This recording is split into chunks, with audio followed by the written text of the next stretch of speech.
보물이 되는 지식을 찾아 떠납니다. 펼쳐라 보물지도! 네, 저희가 지난주에 한껏 들뜬 마음으로 이탈리아, 특히 로마 여행을 떠나봤잖아요. 자, 그렇다면 여러분들은 로마를 이제 갔어요. 로마를 찍은 다음에 또 그 다음으로 여행하고 싶은 좀 욕심나는 여행지 있습니까? 딴데 저기 어디냐? 저기 어디냐? 궁금해요. 저기 어디야? 어딜까? 저기 어디요? 저기 피라미드 있는데 거기 어디냐? 아, 이집트요? 그쪽으로. 아프리카 쪽으로. 그런 느낌.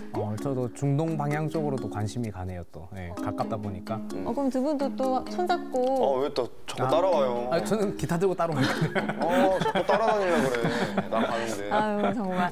저는 사실 다음으로는 또 어디로 여행을 가볼까 고민을 쭉 하다가 저 혼자 고민하는 건 의미가 없을 것 같아서 여행 전문가, 여행 도슨트 오늘의 선장님 모셔보고 들어볼까 합니다. 그럼 다 같이 한번 외쳐볼까요?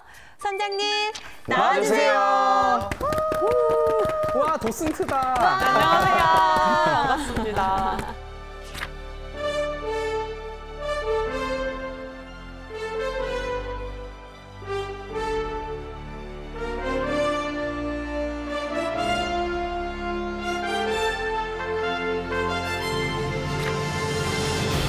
아주 특별한 나라, 바티칸으로 여러분을 안내해드리도록 하겠습니다. 바티칸이 실제로 있는 거예요? 네, 맞아요. 저는 역사에 있었던 걸로 기억하는데. 네, 이제 100년 되어가는 나라죠. 바티칸 시국이라고 얘기를 하고요. 네, 도시국가라서 바티칸 시국이라고 부릅니다. 그러면 규모가 도시 정도 된단 말인가요? 도시라고 하기도 좀 민망해요. 진짜 조그매요. 오. 네. 얼마나 조그마길래? 세계에서 가장 작은 나라 중에 하나인데 0.44 제곱킬로미터. 보통 우리나라에서는 여의도를 기준으로 많이 얘기를 하는데 여의도 6분의 1? 그리고 경복궁의 1.3배 정도 된대요. 보통 여러 도시들을 여행을 많이 하시니까 그럼 로마 가신 다음에 바티칸 여행을 가는 것도 코스로 넣으면 이 바티칸은요, 로마 시내에 있어요. 네. 안에 있다고요? 네, 로마라고 하는 도시 안에 정말 조그맣게 바티칸이라고 하는 또 하나의 나라가 있습니다. 그러면 거기 들어갈 때는 여권이 따로 필요한가요? 어떻게 돼요? 필요할까요? 안 필요할까요? 필요하지 않습니다. 사실 저도 바티칸을 처음 간 게 한 1년 정도 세계 여행을 한 적이 있었는데 이 바티칸이라는 나라 아예 몰랐어요. 그래서 이탈리아 여행을 갔다가 이제 로마에서 한 한국인 이제 동생을 만나게 됐는데 그 친구가 언니 바티칸 꼭 가봐요라고 얘기를 하는 거예요. 그래서 뭔데 바티칸? 했더니 그 한 나라가 있는데 거길 꼭 가보라고 얘기를 하는 거예요. 그래서 저는 그때 당시에 세계 여행을 하면서 최대한 많은 나라를 가보고 싶어가지고 여권에 도장 찍으면 되겠다 라고 해서 되게 두근대는 마음으로 갔는데 여권 검사를 하지 않더라고요. 어쨌든 국경을 넘는 건데 뭐 여권도 안 보여줘도 되고 이렇게 들어가면 되나요? 이렇게 꼭 이렇게 들어가야 돼? 대부분은 이렇게 성벽으로 이렇게 둘러져 있는데요. 나머지는 그냥 돌 색깔만 조금 다르게 국경선이 표시가 되어 있어요. 그래서 이렇게 가면은 이탈리아, 이렇게 가면은 바티칸. 이렇게 다리 벌리고 있으면 두 나라 양다리 다 이렇게 할 수 있어요. 점점 더 바티칸에 대해서 궁금해지는데 오늘은 바티칸으로 랜선 여행 시켜주시죠.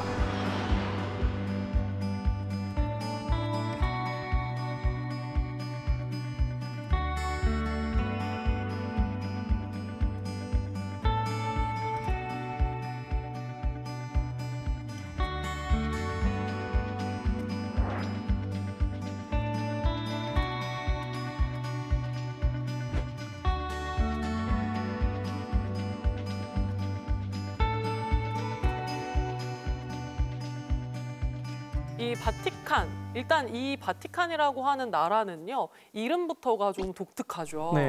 예전에 이 바티카누스라고 불렸었던 언덕 위에 세워진 도시입니다. 그 도시가 지금 이제 바티칸 시국이 되었는데요. 우리가 지난주에 로마 얘기를 잠깐 했었잖아요. 테베레라고 불리는 강을 중심으로 한쪽에는 산자의 도시, 살아있는 사람들이 생활하는 지역이 있었고 또 강 맞은편에는 죽은 자의 도시라고 해서 그냥 사람이 죽으면 묻어놓는 그런 공간이었어요. 그래서 거기서 점을 보는 사람들이 많이 살았었고요. 그 사람들을 바띠라고 불렀었대요. 바띠. 바띠. 그래서 어쨌든 그곳에 이제 도시가 세워지게 됐는데 사실 로마 시대 때 그 바티카누스 언덕 위에는 네로 황제 들어보셨나요? 네로 황제 네로 들어봤어요. 뭔가 황제. 들어봤죠. 네. 근데 폭군으로 너무 잘 알려져 네. 있는 네로 황제의 전차 경기장이 있었습니다. 그래서 이렇게 길쭉하게 막 마차가 막 빨리빨리 도는 네. 거 영화에서 한 번쯤은 영화 보셨을 속에서 거예요. 봤는. 그쵸. 네. 그 좁은 동네에 그걸 할 공간이 있었나 보네요. 와. 근데 이제 네로 황제 당시에 로마에 엄청 큰 불이 났어요. 맞아. 초토화가 된 거죠. 당시에 이제 민심을 잃어버렸었던 네로가 이제 사람들의 환심을 사기 위해서 전차 경기장에서 많은 일들을 하게 되는데 그중 한 가지가 뭐였냐? 그 불이 난 혐의를 기독교인들에게 덮어 씌우면서 기독교인 박해를 시작을 하게 됩니다.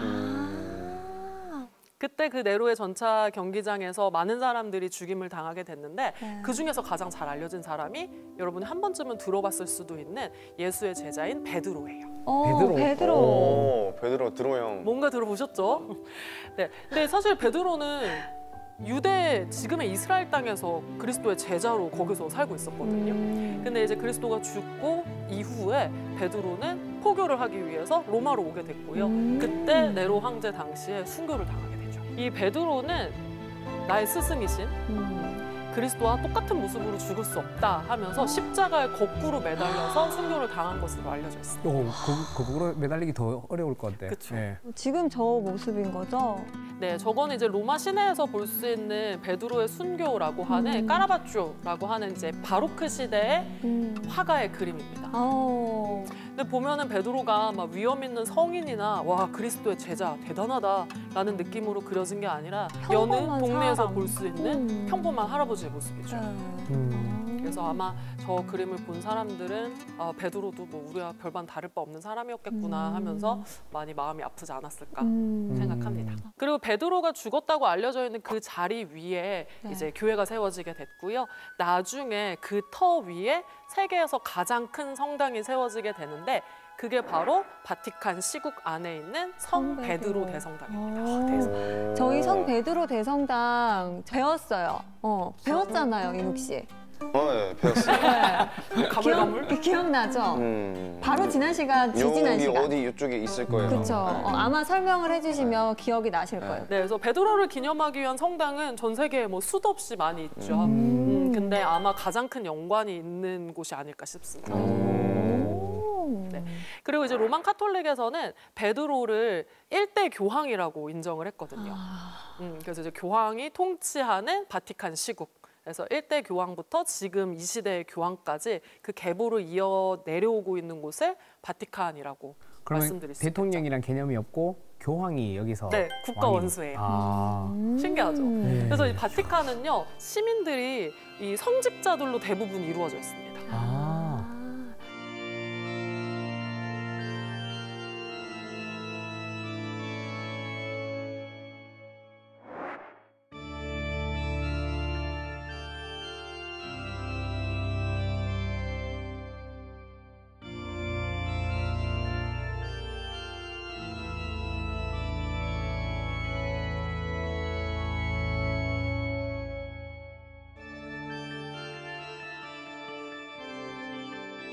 그리고 대부분은 뭐 추기경님들이 이 바티칸이랑 각자의 나라의 이제 이중국적을 가지고 계시다 보니까 네. 실제적으로 그 시민권을 가지고 바티칸 안에서 거주하시는 분들은 많지 않고요.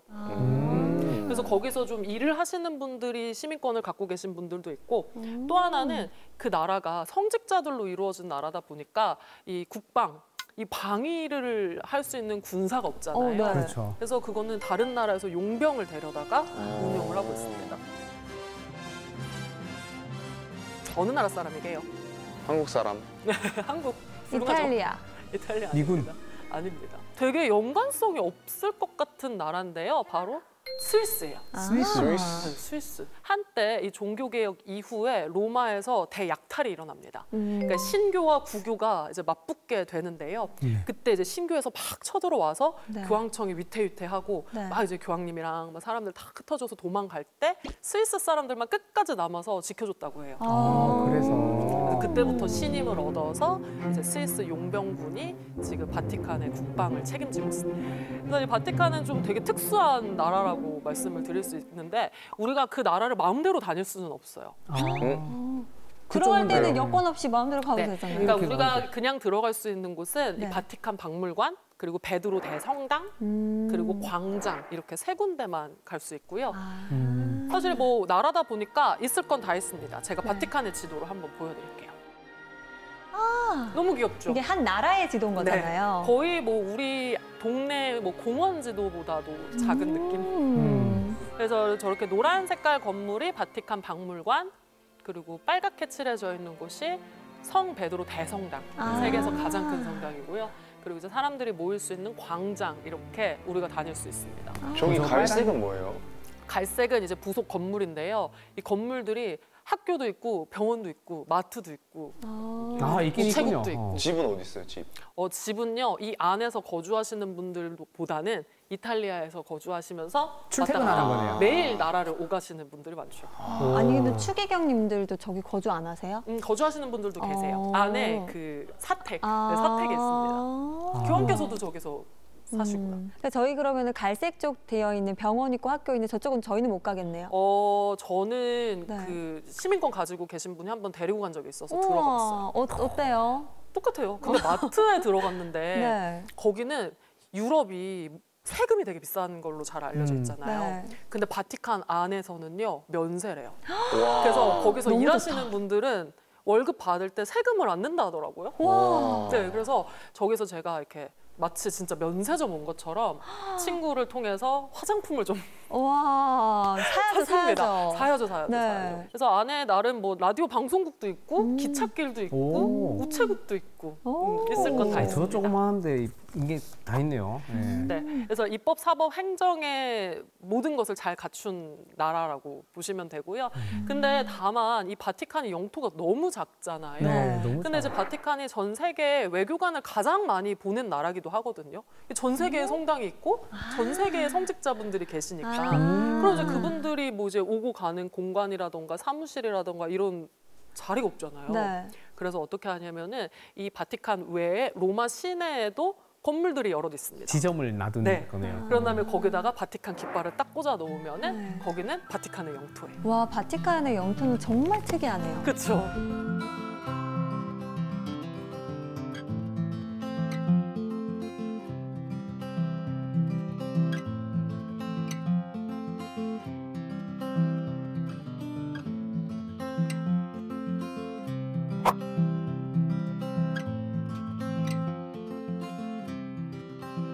근데 뭐 이렇게 얘기하면은 이 바티칸이라고 하는 곳이 너무나도 종교적이라서 나는 뭐 종교도 없고 그런 데 관심 없어라고 생각을 하실 수도 있는데 사실 바티칸은 신자분들도 많이 가시지만 미술을 좋아하시는 분들에게는 정말 살면서 꼭 한 번은 가보고 싶어 하는 그런 버킷리스트 중에 하나라고 할 수 있겠습니다.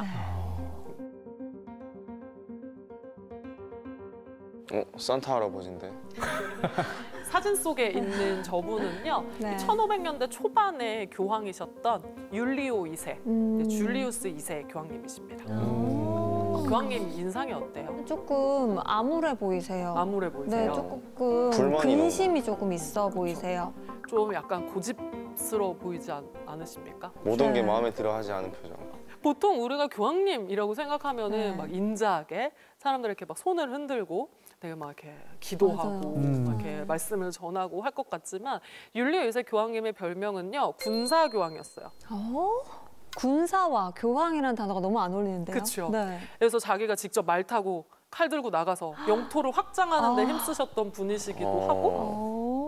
또 최초로 이 바티칸에서 군대를 이제 소집하셨던 분이기도 하고 궁금한 게 그러면 초기의 바티칸의 영토는 더 넓었었나요?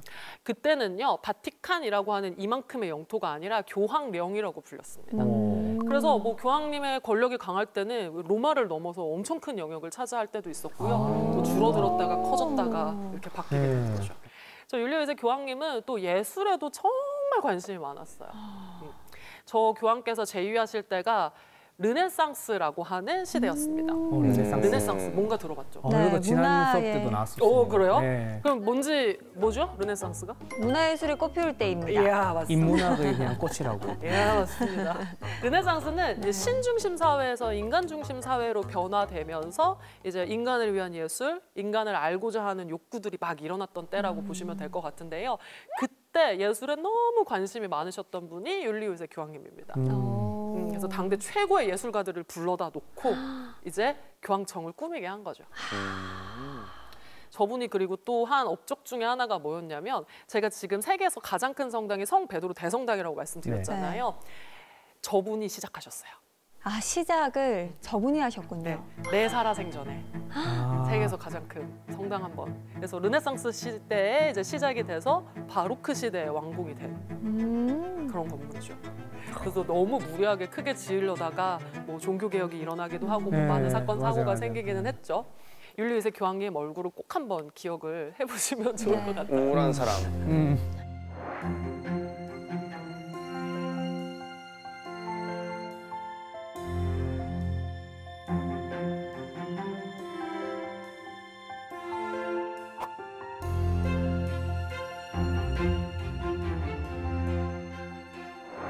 그리고 지금 이 장면이 바티칸 박물관의 입구예요. 그러니까 우리는 뭐 아무데나 다 다닐 수는 없으니까 일단 처음에 들어갈 때 바티칸 박물관으로 입장을 하게 됩니다. 네.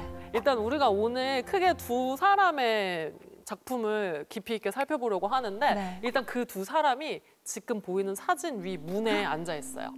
저희 바티칸의 현관문이거든요. 저기 양옆에 두 명의 사람이 앉아 있어요. 혹시 한 명은 라파엘로인가요? 오, 맞습니다. 네, 이 르네상스의 거장이라고 할 수 있는 미켈란젤로와 라파엘로. 오, 미켈란젤로. 네, 한 번쯤은 들어본 사람인데요. 네. 저 둘이 한날 한시에 바티칸에 와서 같이 불꽃 튀는 경쟁을 했습니다. 오. 이 둘은요, 둘 다 예술가였는데요. 추구하는 예술의 방향성이 좀 달랐습니다. 오. 미켈란젤로는 조각이 진짜라고 생각했고요. 네. 네. 라파엘로는 그림이 진짜라고 생각했어요. 아. 그래서 뭐 사실 뭐 우열을 가릴 수는 없지만 미켈란젤로는 조각이 더 가치 있는 예술이라고 생각을 하면서 한평생 자기를 조각가라고 생각을 했고요. 근데 미켈란젤로도 그림 그렸잖아요. 맞아요. 그래서 미켈란젤로가 그림을 그린 건 사실 본인이 원치 않는 작업이었었던 거죠. 그 얘기는 이제 뒤에서 좀 해보도록 하겠습니다. 그러면 이 두 사람의 이야기가 펼쳐지는 바티칸 박물관.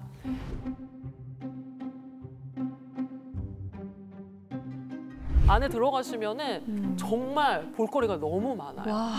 이 바티칸 박물관이 하나의 박물관이 아니라 9개의 박물관이 같이 모여 있거든요. 그래서 이집트 박물관도 있고요.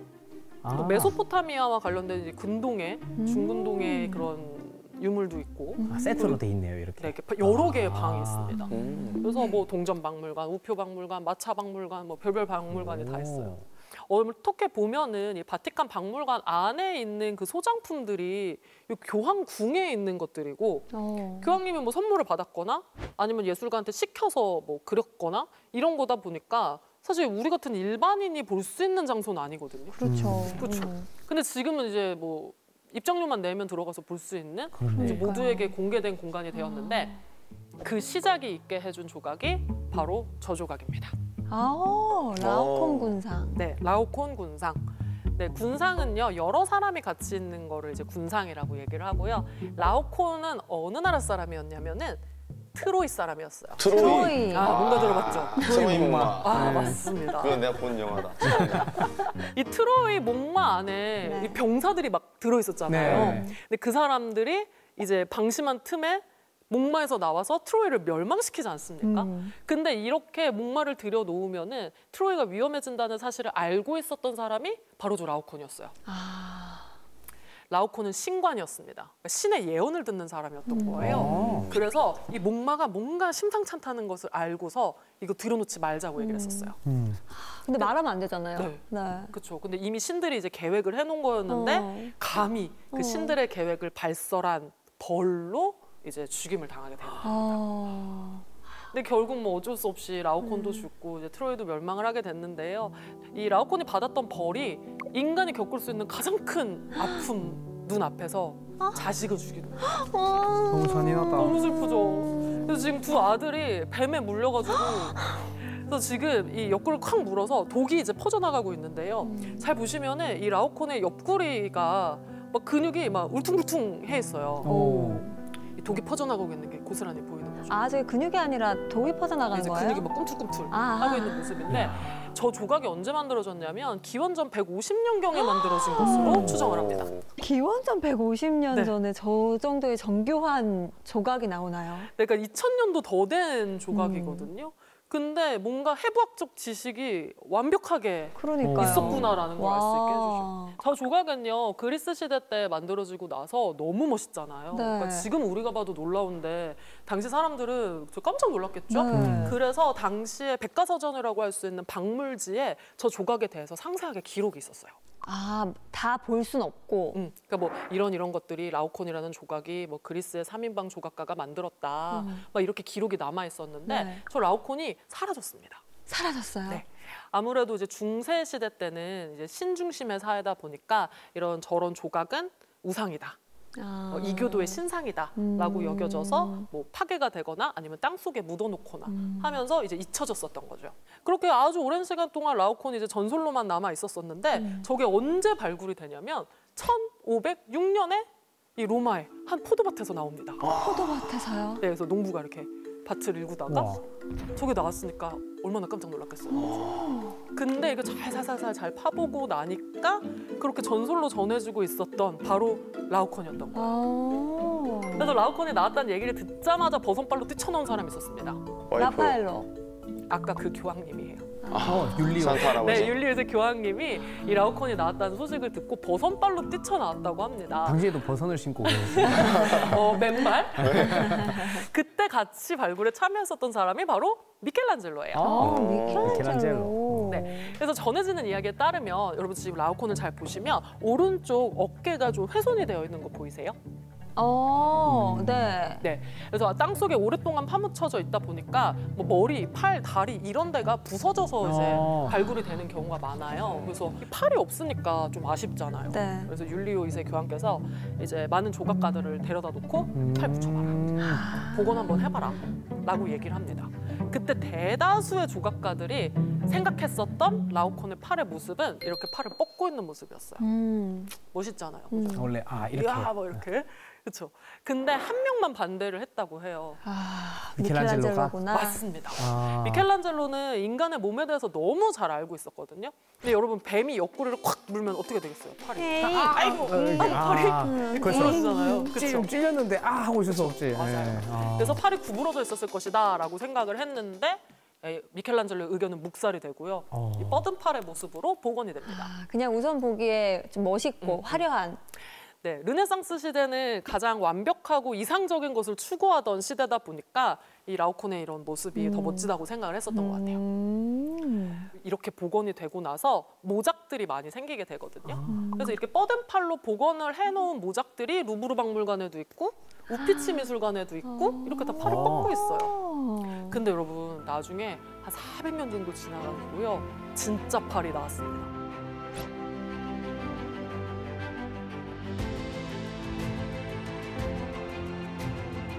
이야, 미켈란젤로가 맞았네. 천재는 다르구나. 그래서 아주 예전에 네. 약간 뭐 믿거나 말거나 하는 그런 방송 프로그램이 있었는데요. 그때 이제 이 뭐 이탈리아나 많은 지역에서 진짠지 가짠지 이런 떠도는 얘기와 관련돼서 방송이 나온 적이 있었는데 그때 뭐라고 얘기했냐면 저거 미켈란젤로가 만든 거다. 미켈란젤로가 조각을 해놓고 파묻어 놓고 자기가 그렇게 얘기를 한 것이 아닌가. 그럴 수도 있을 것 같은데요. 그죠. 내 의견 맞잖아 말하려고 만들어서. 그렇죠. 아니 사실 미켈란젤로가 원래 피렌체에서 활동을 하다가 로마로 왔을 때 이제 후원자도 없고 막 집도절도 없고 혼자서 막 노력을 해야 되는 상황이었어요.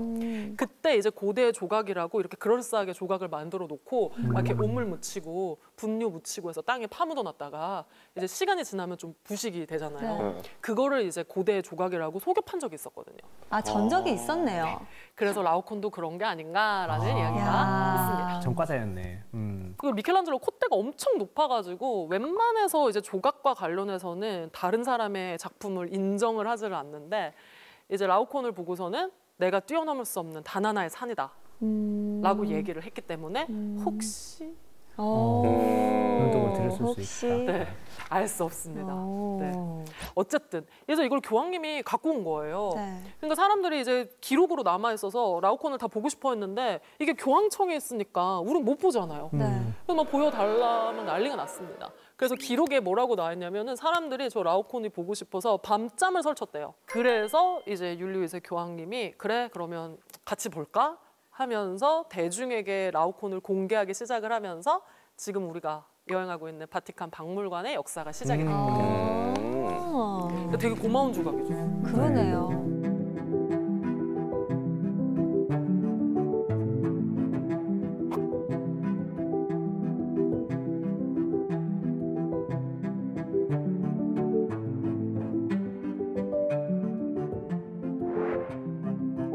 그리고 오늘 이제 이야기를 하게 될 이 두 명의 거장 중에 한 사람 라파엘로입니다. 이름부터 뭔가 너무 예쁘지 않아요? 네, 딱 이름에서 예술인의 향기가 물씬 납니다. 그죠? 네. 그래서 저 그림은 라파엘로의 자화상이거든요. 저 눈빛에 서려 있는 저 자신감 자기가 자기 스스로 그린 거군요. 맞습니다. 그래서 눈빛이 좀 예쁘게 그렸구나. 네. 약간 밑으로 쳐진 게 누굴 깔보고 있는 눈빛이에요. 라파엘로는요. 아버지가 이제 궁중 화가였었고요. 네, 집안이 좋죠. 그리고 성격도 좋고 실력도 좋고 뭐 잘생기고 사회생활도 잘하고 뭐 거의 모든 사람에게 사랑을 받았었던 사람입니다. 바티칸 박물관에 가시면은 라파엘로의 방이라고 하는 4개의 방이 나옵니다. 여기는 이제 교황님의 집무실이에요. 사람들을 만나는 아련실, 그리고 뭐 연회장, 그리고 뭐 식사하는 식당, 그리고 뭐 이런 것들이 방들이 쭉 있는데 거기에 이제 라파엘로가 다 이제 벽화를 그렸습니다.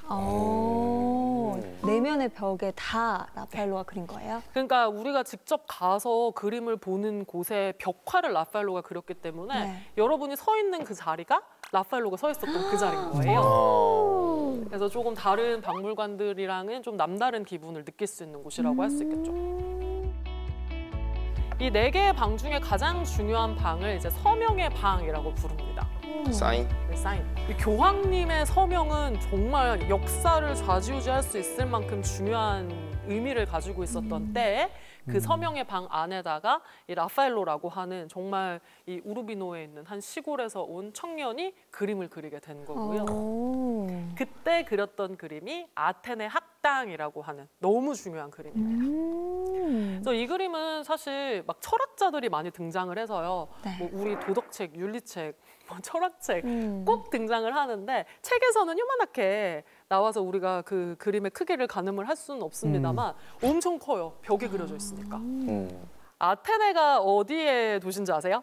아테네 그리스. 맞습니다. 이 그리스는 예로부터 민주주의와 철학 뭐 이런 것들이 일찌감치 발전을 했었던 곳이죠. 그래서 그 당시에 세워졌던 최초의 대학이라고 알려져 있는 플라톤의 아카데미아에 모인 사람들을 라파엘로가 그림으로 그린 거예요. 뭐 저기 있는 사람들을 우리가 뭐 다 뜯어볼 것은 아니지만 네. 그래도 이제 중요한 사람들을 좀 살펴보면은요. 가운데에 2명의 사람이 걸어 나오고 있어요. 주인공이네요. 네, 그렇죠. 네. 왼쪽에 있는 사람은 손가락을 이렇게 하늘로 향하고 있고요. 네. 오른쪽에 있는 사람은 손바닥을 땅으로 이렇게 향하고 있습니다. 네, 이 손은요 그들이 생각하는 진리를 어디에 있는가 보여주고 있는 거예요. 저기 앞에 계단에 널브러져 있는 대머리 배불뚝이 아저씨는요? 저 아저씨는 이제 견유학파, 개처럼 살자라고 주장했었던 디오게네스입니다.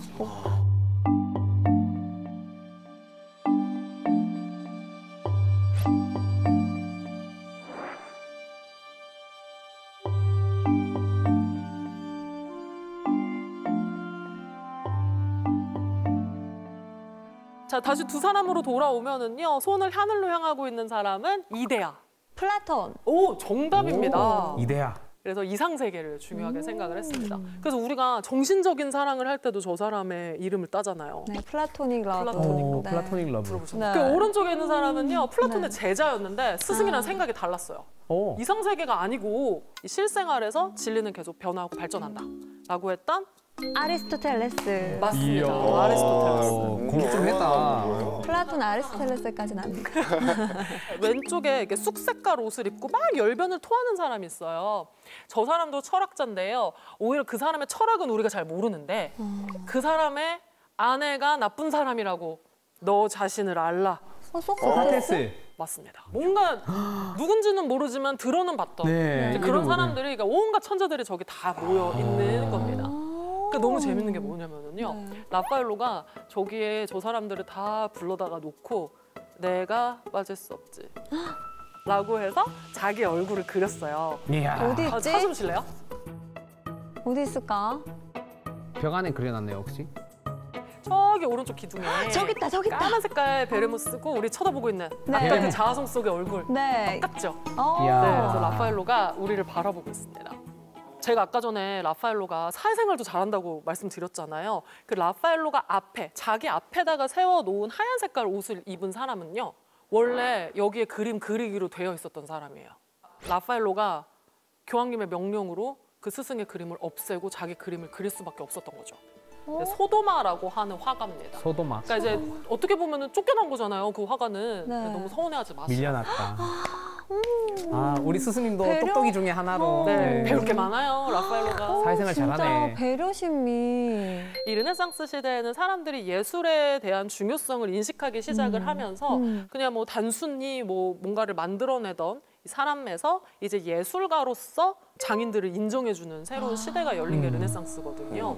그러다 보니까 저 교황청의 가장 중요한 공간에 너무나도 중요한 벽화에 라파엘로라고 하는 화가가 자기의 얼굴을 그릴 수 있을 만큼 이제 예술가의 지위가 높아졌다라는 것을 저기서 또 볼 수 있습니다.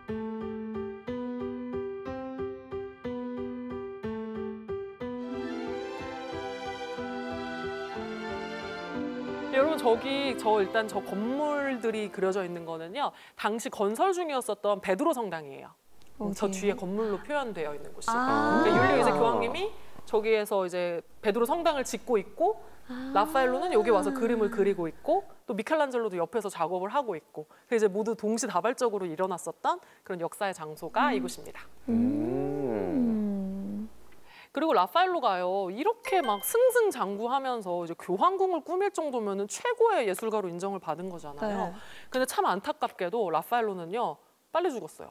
얼마나 빨리 돌아가셨나요? 37의 나이에 죽었어요. 정말 너무 단명하셨네요. 그래서 라파엘로가 열병에 걸려서 사망을 하게 되는데 열병. 그때 네, 몸이 많이 아팠다고 해요. 그때 이제 마지막까지 붙들고 그렸었던 그림인 그리스도의 변용이라고 하는 라파엘로의 유작입니다. 네, 저 유작도 바티칸 박물관에서 같이 보실 수가 있어요. 그럼 완성되지 않은 채로. 네, 이게 조금 남아 있어서 저 아래에 이제 예수 그리스도가 이제 높은 산에 올라가서 기도를 하던 중에 이제 용모가 변하는 모습이고, 남은 제자들이 밑에서 이제 기다리고 있었을 때 한 귀신 들린 아이가 오게 되고 그것을 고치지 못했던, 그리고 나중에 예수께서 내려오셔서 고쳐주는 그런 내용이 담겨져 있는 그림이거든요.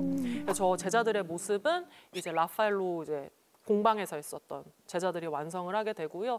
저 병 걸린 아이를 예수께서 고쳐주는 바로 그 장면. 아마 라파엘로가 저 그림을 그리면서 나도 좀 기적이 있어서 나도 좀 나았으면 좋겠다. 나에게 그런 믿음이 있었으면 좋겠다라는 그의 염원이 담겨져 있는 작품입니다. 엄청 컬러풀하네요.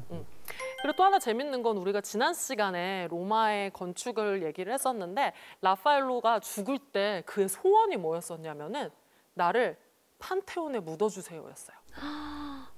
그래서 지금 진짜로 판테온에 가시면 라파엘로의 무덤이 있습니다. 아, 정말요? 안에 있어요. 네네. 오. 그리고 라파엘로의 흉상도 같이 있어서 여기가 라파엘로의 무덤이라는 것을 알 수 있게 해주죠. 예전에는 성당에 아무나 묻히지 못했다고 해요. 특히나 판테온은 고대 때부터 내려오는 너무나도 중요한 건축물이고 거의 모든 예술가들에게 영감을 주는 그런 귀중한 장소인데, 거기에 화가였었던 라파엘로가 묻혔다? 그만큼 시대가 달라졌다는 것을 여기서도 알 수 있습니다. 나중에 한번 찾아가 보세요. 그래서 판테온까지 가는 라파엘로의 장례 행렬에 약간 영정사진처럼 네. 이렇게 그 행렬을 이끌었던 그림이 바로 저 그림이에요.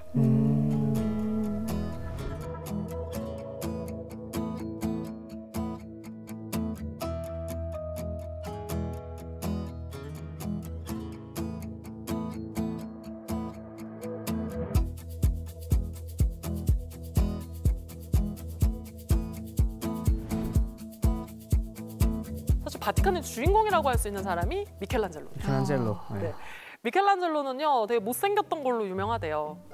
정말요? 안타깝죠. 그런 걸로 유명한 네. 거는 슬퍼요. 항상 막 이렇게 거적대기 같은 거 이제 어, 패션에 전혀 관심이 없어가지고 그렇게 막 못생긴 건 아닌데 정말. 스타일에 관심이 없었던 것 같아요. 머리숱이 별로 없는 것 같은데. 머리가 엄청 심한 곱슬머리였다고 합니다. 곱슬머리 귀여운데. 지금 저 그림은 사실 미켈란젤로를 존경했었던 화가가 후대에 그냥 좀 뭐랄까 포토샵과 필터를 넣어서 조금 그려준 그림이고요. 좀 잘생기게 그린 버전인 네. 거예요. 다른 사실은 성형 더 수술 시켜놨네. 예쁘지 않은 모습이었다고 하는데 미켈란젤로가 또 어렸을 때 입 바른 소리를 그렇게 하고 다녀가지고 아주 고집불통이었거든요. 그래서 자기 친구였었던 조각가한테 이제 이걸 조각이라고 했을까? 이게 예술일까? 막 이런 식으로 얘기하다가 대놓고 얘기를 해서 독서를 하고 코를 맞았습니다. 그래서 찌그러지셨어요, 코가? 네, 그래서 코가 완전히 주저앉은 채로 외모 컴플렉스가 있었던 사람이에요. 네, 미켈란젤로는 원래 피렌체에서 활동을 하다가 이제 로마로 와서 이제 활동을 하게 되고요. 그때 로마에 와서 한 조각을 만들게 됩니다. 세계에서 가장 아름다운 조각을 만들어 달라라는 부탁을 받아서 진짜 그런 조각을 만들어 버려요. 20대 초반에. 그게 바로 피에타라고 하는 조각입니다. 피에타. 이거 영화도 있어요. 맞아요. 그 우리나라의 그 피에타라고 하는 영화를 보시면은 그 포스터가 저거랑 똑같이 생겼어요. 네. 맞아요. 피에타가 무슨 뜻일까요?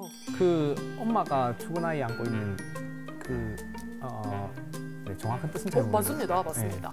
피에타는 뭔가 비탄, 비통 이런 뜻을 가지고 있는데 미술사적으로 이야기를 해보자면은 이 그리스도가 십자가에 못 박혀 죽고 그 모습을 보며 비탄에 잠겨 있는 어머니의 모습이 그려져 있는 것을 피에타라고 합니다. 어머니 마음. 그러니까 꼭 저게 아니더라도 저 장면이 그려져 있는 그림이나 조각은 다 피에타예요. 근데 여러분 인터넷에 피에타 이렇게 치잖아요. 그러면 저 조각이 1등으로 나옵니다. 네. 거의 뭐 피에타의 대명사?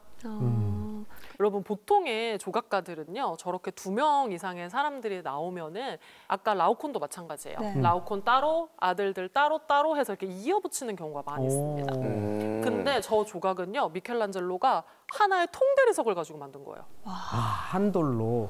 네, 진짜 한치의 실수도 용납했어요. 대단하죠. 저거 너무 1년 만에 대단해요. 만들었어요.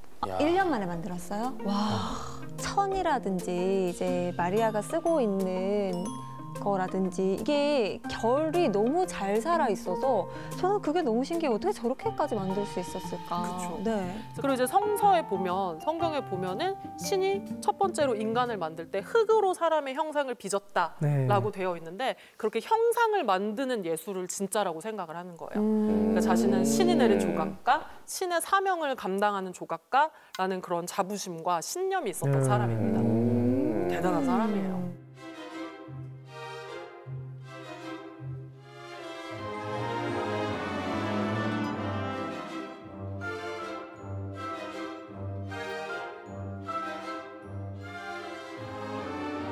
그래서 미켈란젤로가 이렇게 피에타를 만들고요. 이제 자신의 고향이었었던 피렌체로 가서 뭐 다비드와 같은 조각을 만들면서 승승장구합니다. 그 피에타가 약간 미켈란젤로를 좀 스타로 맞습니다. 만들어줬네요. 그냥 이렇게 편하게 조각만 하면서 살 수 있는 그런 상황이 되었는데요. 갑자기 이 로마에 있는 율리오 2세 교황님이 미켈란젤로에 대한 소문을 들은 거예요. 그래서 미켈란젤로를 불러서 뭐를 만들라고 시키냐. 자기의 무덤을 만들라고 시킵니다. 자기가 살아생전에 거의 뭐 이집트의 파라오에 필적할 만한 진짜 멋있는 조각으로 이루어져 있는 피라미드 형태의 무덤을 만들고 싶었던 거예요. 그래서 이제 미켈란젤로를 불러다가 조각을 하라고 시킵니다.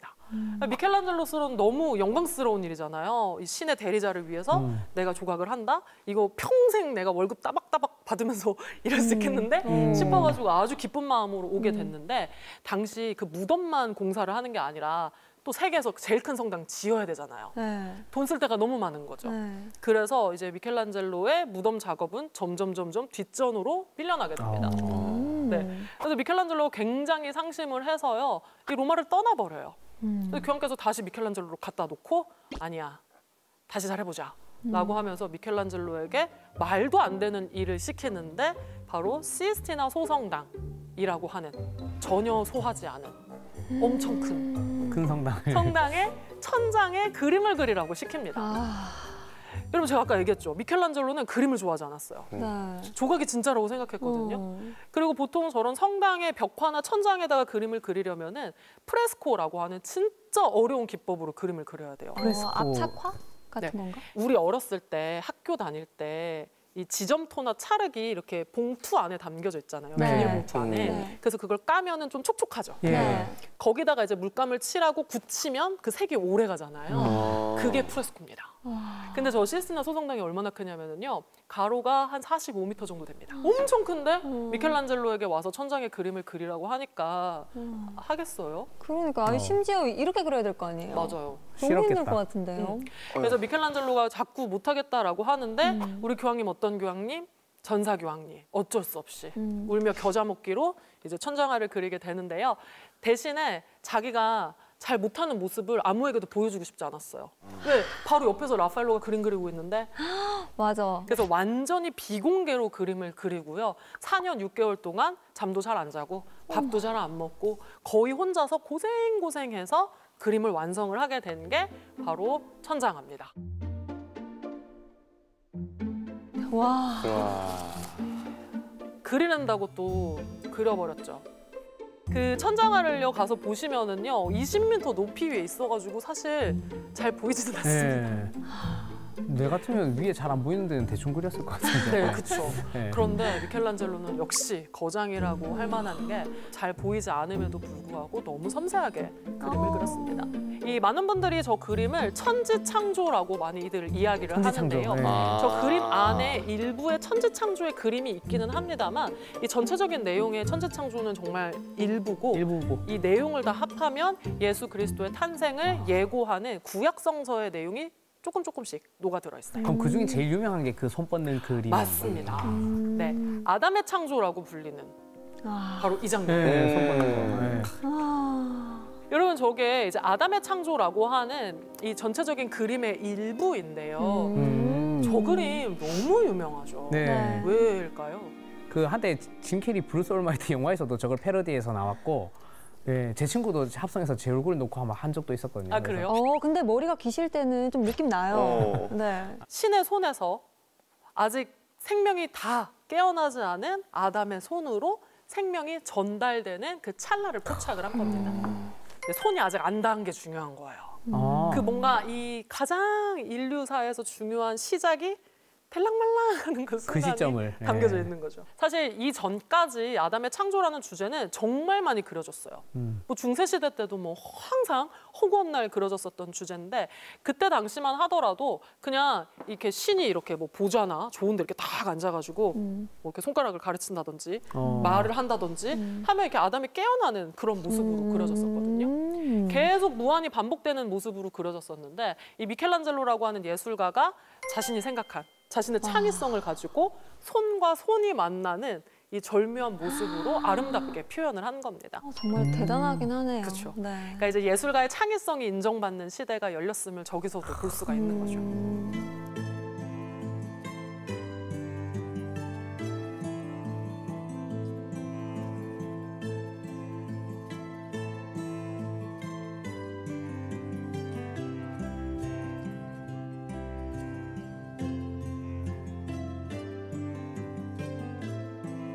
근데 미켈란젤로가 저 그림을 그리고 나서요 몸이 만신창이가 돼요. 아이고. 그래서 또 기록을 남겼거든요. 네. 내 옆구리가 창자를 뚫을 만큼 네, 고통스러운 일이었다.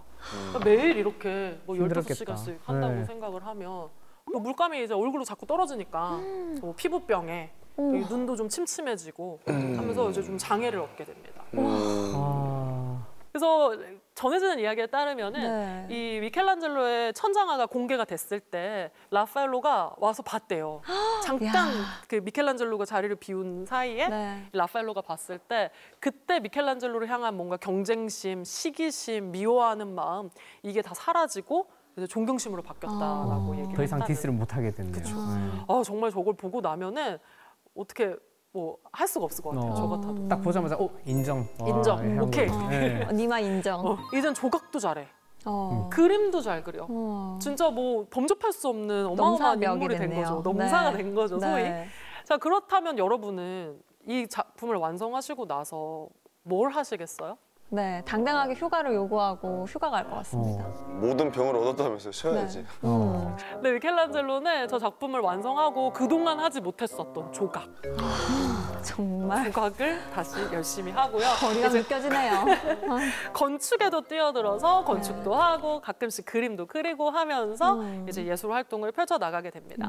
그러고 나서 한 30여 년 가까이 흐르고 나서 미켈란젤로도 60이 넘었어요. 1500년대 당시만 하더라도 사람들이 평균 연령이 40살이 안 되던 때예요. 그러니까 60살이면 진짜 많이 사는 장수한 거거든요. 거죠. 그냥 뭐 안락하게 살아도 됐었는데 미켈란젤로가요 다시 한번 시스티나 소송당에 옵니다. 그래서 미켈란젤로가요 와서 또 7년 동안 열심히 이번에는 벽에다가 그림을 그리게 됩니다. 그게 바로 최후의 심판이에요. 띵작. 네, 최후의 심판은 말 그대로 최후의 날 심판이 있을 것이다 라는 내용입니다. 그래서 보통 천국과 지옥 그리고 심판받는 사람들의 모습이 그려지게 마련인데요. 미켈란젤로는요 그 내용을 예전부터 그려져 왔었던 형식 그대로 그려왔습니다. 그런데 진짜 놀라운 게 뭐냐면요, 미켈란젤로가 이 그림 속에 있는 사람들, 자, 가운데는 예수 그리스도가 팔을 뻗어서 사람들에게 막 심판을 내리고 있어요. 그리고 옆에는 어머니 마리아가 그 모습을 참아 보지 못하고 고개를 이렇게 돌리고 있는 모습입니다. 그리고 주변에는 이제 천국에 올라온 성인들이 이제 와글와글 모여가지고 있고요. 오른쪽 밑에 보시면은 이제 지옥불로 떨어지고 있는 사람들의 모습이 있는데, 여러분 미켈란젤로가 정말 놀라운 게 뭐냐면요, 저 지옥으로 떨어지고 있는 사람들에다가 당시 부정부패했던 성직자들의 얼굴을 그렸어요. 그리고 저 시스티나 소성당은요 하나의 성당이 아니라 소성당, 그러니까 기도하고 미사하는 약간 경당의 느낌이거든요. 거기는 지금도 교황 선출 선거를 하는 곳이기도 하고 이제 고위 성직자들만 들락날락할 수 있는 그런 공간이었어요. 그런데 거기에 들락날락하는 사람들의 얼굴을 저기다 갖다 그린 거예요. 이야, 그 젊었을 대단한 용기. 때부터 강심장. 쌓였던 게 이제 여기서 폭발을 했네요. 당시 이제 종교 개혁이 일어나고 나서 이런 교황청의 부정부패한 모습들이 이제 드러나면서 이제 막 유럽 정세가 굉장히 불안했었습니다. 그때 이제 개혁 교황이라고 불렸었던 교황께서 미켈란젤로를 불러다가 우리 성직자들이 보고 정신 차릴 수 있는 그림, 뭔가 개혁을 이끌어낼 수 있는 그림을 그려달라라고 요청을 하게 됐고, 미켈란젤로가 아주 큰 용기를 내어서 저 그림을 그린 거죠. 그래서 저기 막 누구누구 수도 원장님, 누구누구 신부님 막 이렇게 그림을 그리는 거예요. 그럼 어때요? 내가 왔다 갔다 했는데 뭔가 난가? 나 닮았는데? 나네? 넌가? 그리고 저 우리 추기경님 아니야? 막 이런 얘기를 막 들었겠죠. 그러니까 미켈란젤로네 막 밤마다 막 유리창이 깨지고 지나가면 손가락질하고 많은 시련이 있었다라고 이야기를 하는데요. 미켈란젤로는 굴하지 않았습니다. 지옥 입구에 가장 추악하게 그려진 사람이 있어요. 괴물처럼 귀가 있고 네. 뱀이 몸을 돌돌 감아서 이 성기를 꽉 물고 있는 모습. 당시 이제 굉장히 부정부패하고 성적으로 문란하고 타락했다고 알려졌었던 한 추기경의 모습을 저렇게 그려놓은 겁니다. 야, 진짜 이게 대단한 용기인데. 네, 이 귀를 저렇게 그려놓은 거는요, 이제 백성들의 말을 귀담아 듣지 않는다고 저렇게 그려놓은 거고요. 그리고 또 여기에 등장하는 인물들이 300명이 넘는 사람들이 그려져 있거든요. 그래서 처음에는 모두 다 나체로 그려졌었기 때문에 이 그림에 대한 트집이 어마어마했습니다. 이건 신성 모독이다. 종교 재판으로 가야지 된다. 미켈란젤로가 이단이다. 막 이런 얘기. 네, 그런 얘기를 들어가면서까지 완성을 한 그런 그림이죠. 그래서 미켈란젤로가 이 그림을 그릴 때 라파엘로가 마치 아테네 학당에다가 자기의 얼굴을 그렸었던 것처럼 미켈란젤로도 이 최후의 심판이라고 하는 작품에 자기의 얼굴을 그립니다. 아, 있어요? 안에? 여러분, 제가 아까 전에 미켈란젤로가 어떠했는지 외모에 대해서 잠깐 말씀드렸던 거 기억나세요? 네. 한번 찾아보실래요? 코를 중점적으로 보면 될 것 같은데요. 찌그러진 코. 한 사람이 손에다가 돌칼 같은 거를 쥐고 있고 네. 손에 살가죽을 들고 있습니다. 너무 징그럽다. 네, 저분은 복음을 전하다가 산채로 살가죽이 벗겨지는 순교를 당한 바르톨로메오 혹은 바돌로메라고 불리는 성인인데요. 근데 저기 보시면 수염이 북실북실한데 들고 있는 살가죽이 어때요? 곱슬머리에다가 코가 주저앉은 못생긴 모습의 미켈란젤로군요. 네, 미켈란젤로입니다. 살 가죽에다가 자기를 그렸는데. 네. 그러니까 미켈란젤로는 어쩌면 자기도 이 그림을 그리면서 저기 있는 저 성인처럼 죽을 수도 있겠구나. 음. 내가 예술가로서 순교를 당할 수도 있겠구나라는 것을 예감했던 것 같아요. 그래서 미켈란젤로는 정말 이 젊은 시절에 천장화에 자신의 육체를 다 바쳐가지고 불구가 되면서까지 그림을 그렸다라고 한다면 벽에 있는 최후의 심판은 이 거장 미켈란젤로가 자신의 노년에 자기 목숨을 걸고 그린 작품이라고 얘기를 할 수 있겠습니다.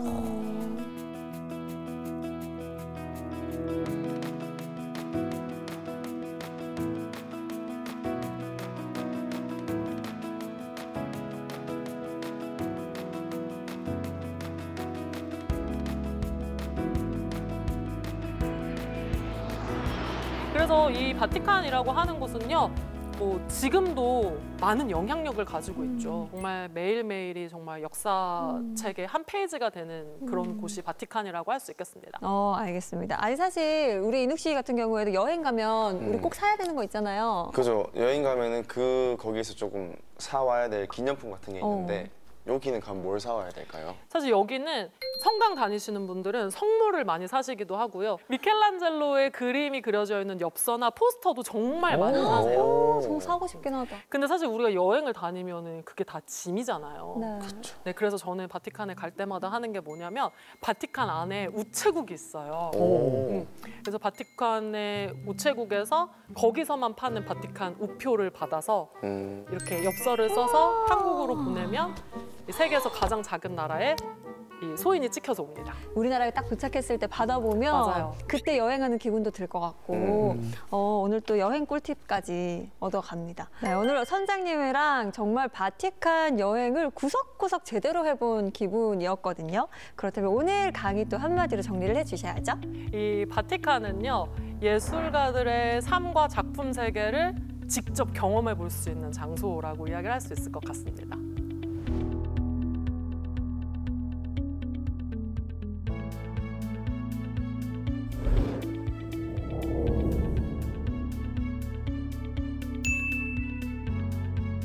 꼭 한번 가보고 싶네요. 네. 인욱 씨는 오늘 어떻게 들으셨어요? 바티칸 가보지도 못했고 처음 들어본 나라인데 네. 선장님이 너무 설명 잘해주셔서 네. 갔다 온 것 같은 느낌이 들어요. 정말요? 네. 저는 바티칸이 진짜 면적이 1제곱킬로미터도 안 되는 작은 동보다 작은 크기인데 종교의 그 정수들 그리고 예술의 정수들이 이렇게 모여 있다는 게 너무 신기하고 로마, 이탈리아 간 김에 꼭 여기까지 가야겠다고 생각했습니다. 저도요. 사실 이게 종교적인 걸 떠나서요. 바티칸은 걸어 다니면 예술 작품 속으로 들어가는 그런 기분이 들 것 같아서 저도 꼭 한번 조만간 보물지도를 마무리를 하고 언젠가는 한번 가봐야겠다 이런 생각이 들었습니다. 좋습니다. 오늘 항해는 여기서 이제 끝 맞춰보고요. 저희 또 다음번에 멋진 항해 해보도록 하겠습니다. 다 함께 인사 나눌게요. 다음 주에도 펼쳐라 보물지도.